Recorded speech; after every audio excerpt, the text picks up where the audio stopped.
Good morning, everyone. My name is Christian Dallas, and together with my partner Abraham Lasdose, we will report all about the Cavite Mutiny. So, let's start. Okay? Cavite Mutiny, January 20, 1872.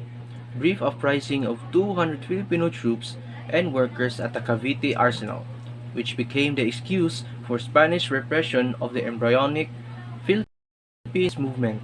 Ironically, the harsh reaction of the Spanish authorities served ultimately to promote the nationalist cause. The mutiny was quickly crushed, but the Spanish regime under the reactionary governor Rafael de Escudero magnified the incident and used it as an excuse to clamp down on those Filipinos who had been calling for governmental reform. A number of Filipino intellectuals were seized and accused of complicity with the mutineers.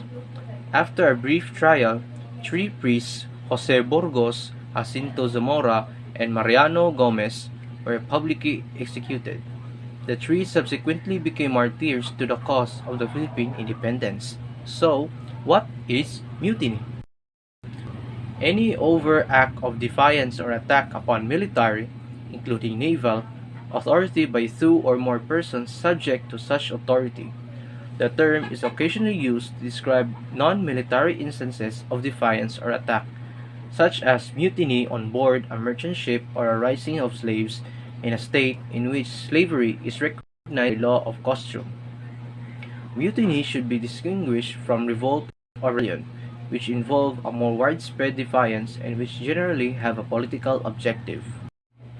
There are two phases of Cavite Mutiny, which is the 1872 Cavite Mutiny, Spanish perspective by Jose Montero y Vidal, and a response to justice, the Filipino version of the incident by Dr. Trinidad Hermenegildo Pardo de Tavera.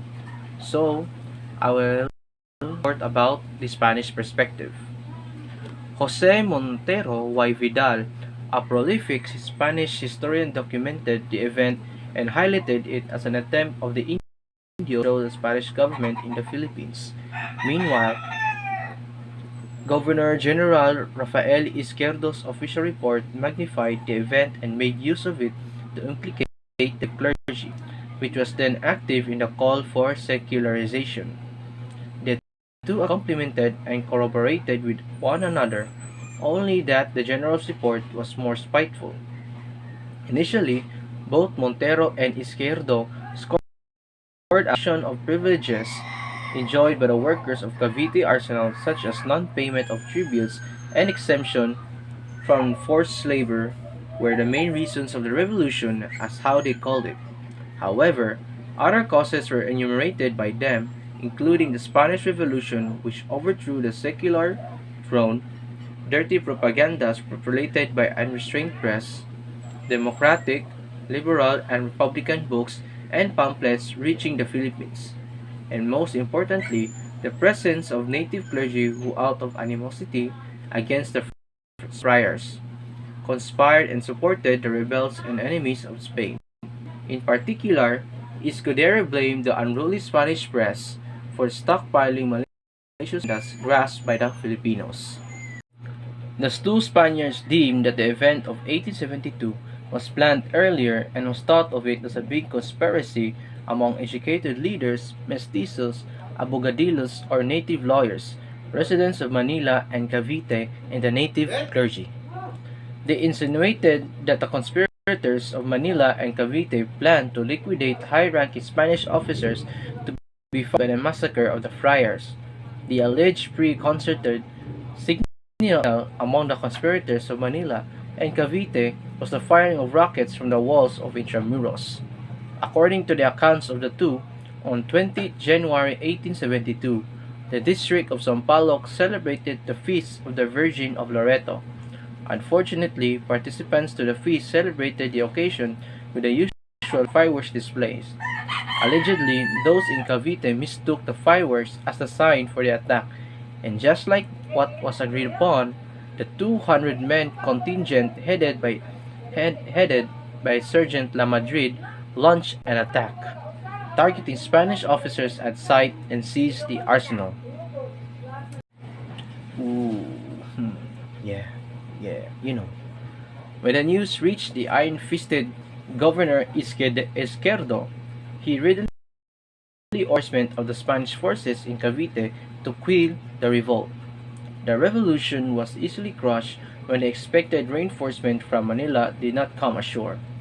Major instigators, including Sergeant La Madrid, were killed in the skirmish, while the Gomborza were tried by a court-martial and were sentenced to die by strangulation.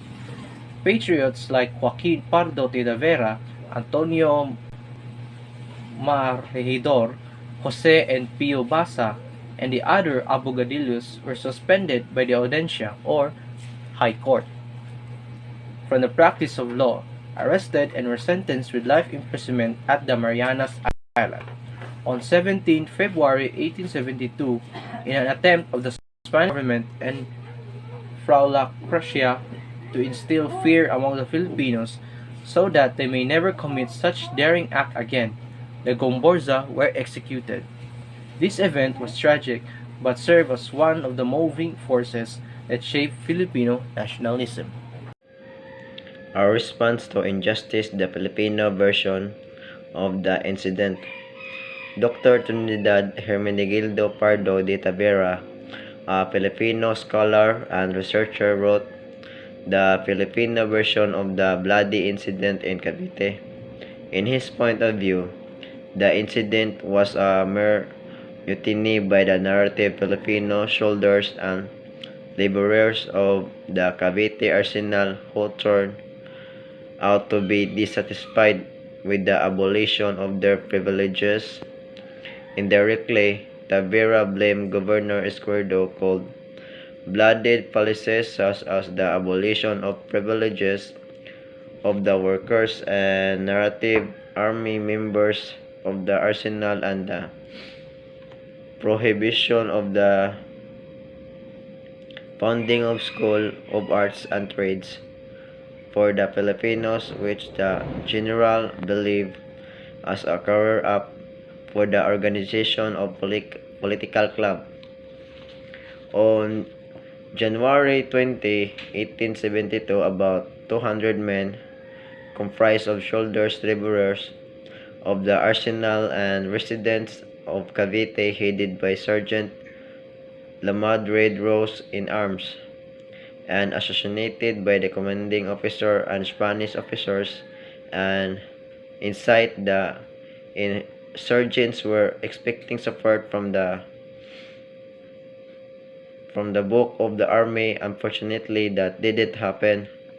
The news about the mutiny reached authorities in Manila, and General Escuerdo immediately ordered the reinforcement of Spanish troops in Cavite. After 2 days, the mutiny was officially declared subjugated. Tavera believed that the Spanish friars and Escuerdo used the Cavite mutiny as a powerful lever by magnifying it as a full-blown conspiracy involving not only the native army but also included residents of Cavite and Manila, and for importantly the native clergy to overthrow the Spanish government in the Philippines. It is noteworthy that during that time, central government in Madrid announced its intention to deprive the friars of all the powers of intervention in matters of civil government and the direction and management of educational institutions. Meanwhile, in the intention of installing reforms, the central government of Spanish welcomed an educational decree authored by Sigismundo School and Philippine Institute. The decree proposed to improve the standards of education in the Philippines by requiring teaching position in such school to be filled by competitive examinations. This improvement was warmly received by the most Filipino in spite of the native clergy's zest for secularization.